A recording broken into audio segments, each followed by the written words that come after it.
Start the engine first. Insert the key and turn the ignition. This brings the excavator to life.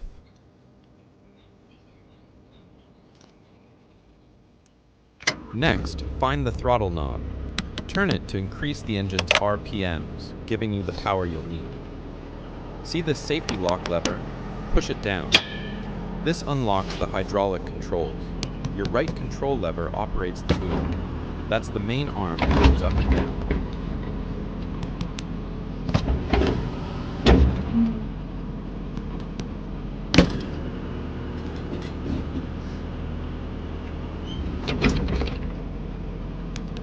It also curls the bucket in for digging and out for dumping.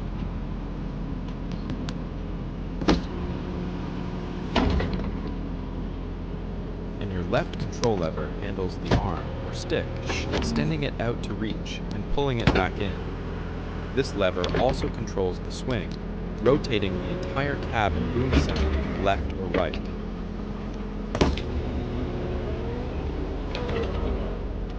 Down by your feet are the travel pedals.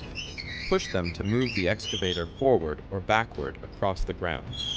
With these controls, you're ready to dig, load, and move earth with precision.